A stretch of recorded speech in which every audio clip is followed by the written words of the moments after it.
This video is brought to you by Able Ministry, the UPCI's disability ministry and a program within Ladies Ministries. Today, we're going to talk about behaviors. When kids get overwhelmed with their emotions, they might cry, they might scream, they might hit somebody, they might throw things, or they just might wander away. They might run. They might run down the hallway. Those children are a handful. I can think of more than a few names. As I can as well. I've even heard some people say, that's just an example of bad parenting. Yeah. And I've said that too. But often whenever I look back on that, I think, probably it wasn't. So let's not get ahead of ourselves. So today we're going to talk about why kids have behaviors. We're going to put aside all of those labels and judgment, and we're going to talk about it today. We could get philosophical, and we could talk about how every behavior represents an underlying need, which is true, and behavior is communication. Or we could get really technical, and we could talk about how whenever a kid has a tantrum, it's when the kid goes from 0 to 60, pitches a fit, and then as soon as they get what they want, they just shut it right off, which is very different than a meltdown. We don't have time to talk about all of the technical details and all of the philosophical problems. Chances are, however, you will have children with ADD, ADHD, autism, some kind of diagnosis even that might be related to what their behavior is. It could be the parents don't tell you because they don't want their child to have that label. It could be that a parent doesn't even know that their child could be diagnosed with ADD, ADHD, etc. But today we just want to talk about 4 things we can do to help all kids feel their best. Great. Number 1. Encourage sleep. It seems simple. But as an adult, if I don't get enough sleep, I'm going to be cranky. Or if you don't get enough food. Or if I get hangry. Correct. So let's figure out how to encourage kids to not be either one of those. Let's talk about sleep. Don't think that I'm naive. I know that first night, they will not want to go to bed early. But don't wait until kids are jumping on the bed and shouting, "Pillow fight!" before you decide to think about a bedtime routine. So, establish a routine that first night. Encourage kids to get their jammies on, get ready for bed, brush your teeth, maybe play some calming music.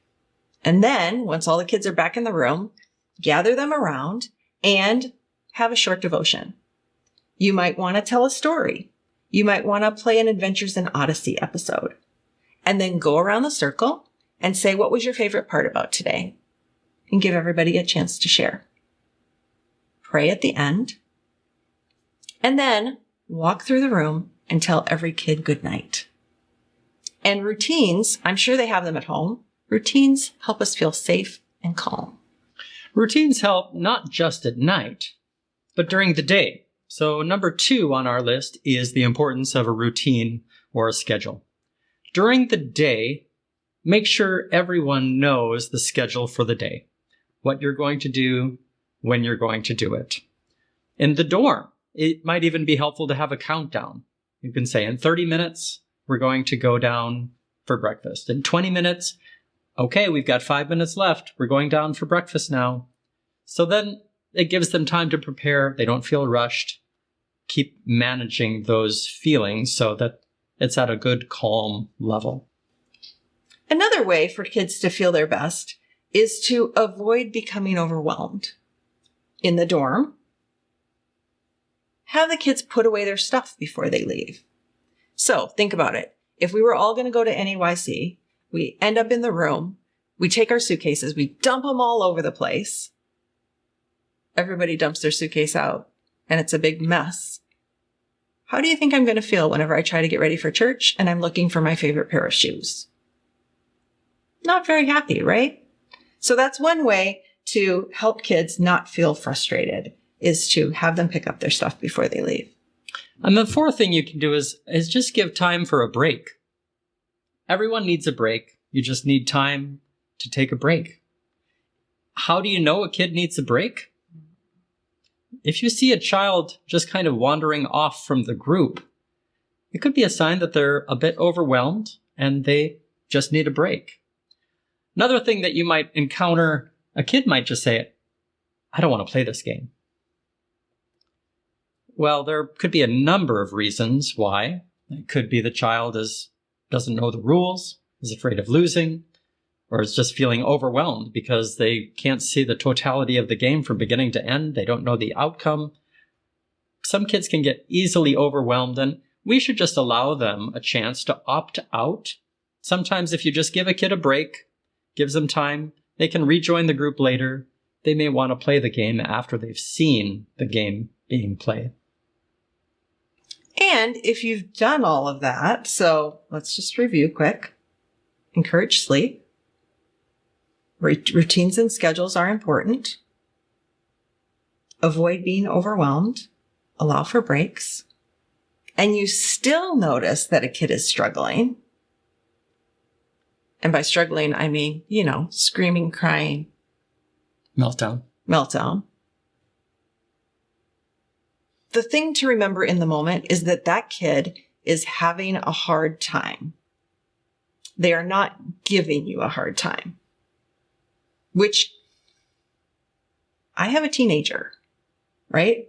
So being sad and angry and frustrated and overwhelmed is common in our house right now.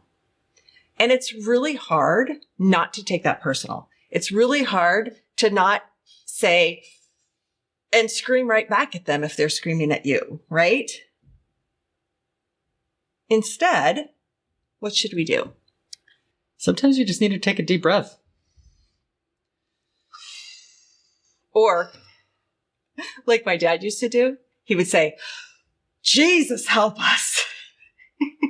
Praying is good. Praying is good. I always thought he was so spiritual. And then now as a parent, I'm like, oh, he was just... Even exasperated prayers can do a world of good. But taking a deep breath can make a world of difference.